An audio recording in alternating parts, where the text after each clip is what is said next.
Barod Baghpat NCR क्षेत्र से तेज news India 24 TV channel पर हमारे संवाददाता अनिल शर्मा की लाइव कवरेज के साथ खास रिपोर्ट। बड़ौद नगर में समाज सेवी समाज सुधारक स्व श्री सुरेश चंद की पावन स्मृति में अखिल भारतवर्षीय ब्राह्मण महासभा जनपद बागपत उत्तर प्रदेश द्वारा सामाजिक सुधार सेवा एकता एवं संगठन स्वाभिमान विशाल भव्य शानदार सम्मेलन Amar banquet hall Delhi road बड़ौद में आयोजित किया गया। कार्यक्रम का शुभारंभ भगवान परशुराम के सम्मान में माल्यार्पण करते हुए शास्त्र ज्ञात को सभी ने शत नमन किया। विशेष रूप से कार्यक्रम में वेदों का ध्यान मनमोहक भजन कीर्तन का शानदार गायन किया। अखिल भारतवर्षीय ब्राह्मण महासभा के पदाधिकारियों कार्यकर्ताओं समाज सेवियों ने दूरदराज से पधारे मुख्य विशिष्ट अतिथियों विद्वानों का माला पहनाकर हार्दिक अभिनंदन स्वागत किया। कभी कहीं थोड़ा थोड़ा हम देखते रहते हैं सारी चीजें, कहीं पे भी पार्टी जिम्मेदारी दे तो वाकई में आपने समाज का नाम रोशन किया है और हम सबको गर्व है आप पर कि आप ऐसी विभूतियां हमारे समाज में हैं और आप लोगों से हमें सीखने को मिलता है।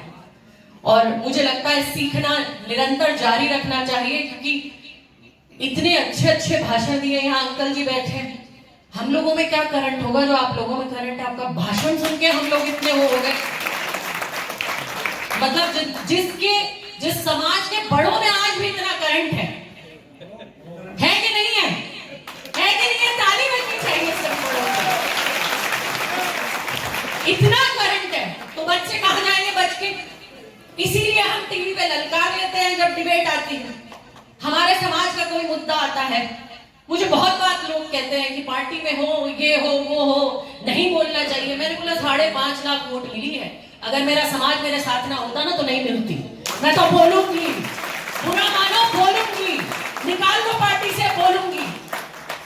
जहां कहीं भी हमारे समाज के खिलाफ कुछ भी हुआ है, मैंने प्रेस कॉन्फ्रेंस भी करी है और अभी मैं यूजीसी पे भी बोली हूँ। आप लोग मेरा फेसबुक पेज देख सकते हो। बोली हूँ मैं और पार्टी लाइन के परे बोली हूँ। कुछ भी कर लो, लेकिन जिसका घर साथ नहीं है तो बाहर क्या साथ होगा? औरों को क्या इकट्ठा करोगे? पहले घर को, अपना समाज को इकट्ठा कर लो। और मुझे लगता है हक की बात हर किसी के लिए, चाहे वो किसी भी समाज से आता हो। ब्राह्मण समाज तो एक ऐसा समाज है जिसने हक की बात सिर्फ अपने लिए नहीं, हर बिरादरी के लिए की है। हर बिरादरी के लिए की है। जिसका हक कहीं मरता देखा, जिसकी बात कहीं गिरती देखी, जिसके उत्थान की कहीं बात आई हो, किसी भी समाज का वो व्यक्ति हो, किसी भी जाति का वो व्यक्ति हो, ब्राह्मण समाज ने हमेशा उस समाज का, उस धर्म का, उस जाति का साथ दिया है। हमारा समाज ऐसा समाज है। मैं गर्व से कहती हूँ कि मैं ब्राह्मण समाज की बेटी हूँ, बहुत गर्व से कहती हूँ। एक समय था जब इंदिरा गांधी जी ने 23 मुख्यमंत्री ब्राह्मण समाज से दिए थे पूरे देश में। वो वक्त था, इंदिरा गांधी जी के पास एक डेलीगेशन गया और उस डेलीगेशन ने कहा कि जी ब्राह्मणों को आपने क्या दिया? तो इंदिरा गांधी जी ने कहा मैंने 23 मुख्यमंत्री बनाए, अब आगे जिन्हें बनाया है उनकी जिम्मेदारी है समाज को और आगे ले जाना। लेकिन मैंने देखा हर समाज का व्यक्ति अपने समाज के व्यक्ति को आगे बढ़ाने का काम कर रहा है। क्योंकि मेरा राजनीतिक, ठीक है हम पैदा हुए थे उस घर में, लेकिन राजनीति में एक्टिव तो मैं नहीं थी। लेकिन मैंने वहां देखा कि साउथ का व्यक्ति हो, नॉर्थ का व्यक्ति हो, ईस्ट का व्यक्ति हो, वेस्ट का व्यक्ति हो, किसी भी राज्य का व्यक्ति हो, किसी भी जिले का व्यक्ति हो, मैंने देखा हर कोई अपने समाज को आगे बिठा रहा है, आगे बढ़ा रहा है।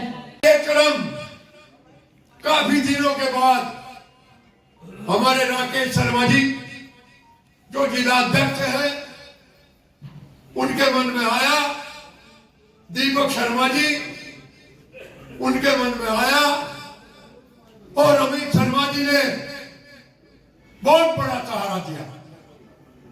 जिनके पिताजी का आज का जन्मदिन था, उन्होंने कहा जब आपने से इसको इनवाइट किया है तो आगे बढ़कर मैं उनका स्वागत करूंगा और आपके साथ कंधे से कंधा मिलाकर काम करूंगा।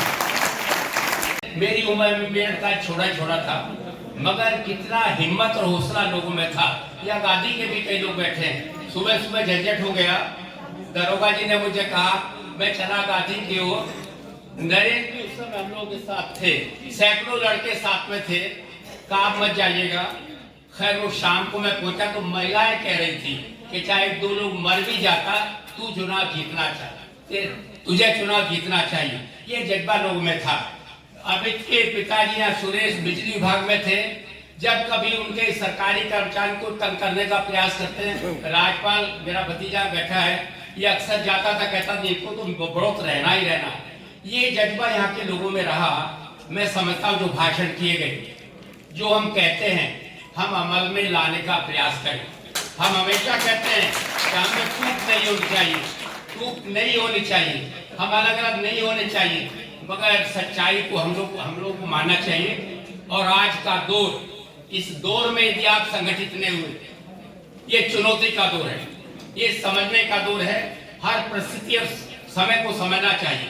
हम इतिहास का बड़ा वर्णन हमेशा करते हैं, हम द्रोणाचार्य के पुत्र हैं, हम फला के पुत्र हैं, हम मालवीय जी के पुत्र हैं। आज के हालात पर भी विचार करिए। शिक्षा के क्षेत्र में, संगठन के क्षेत्र में, भौतिक क्षेत्र में, उद्योग के क्षेत्र में आप अकेले, हम पे जमीन भी खास नहीं है, हम पे उद्योग भी नहीं है। आज सर्विस भी करीब के नहीं के बराबर रह गई है।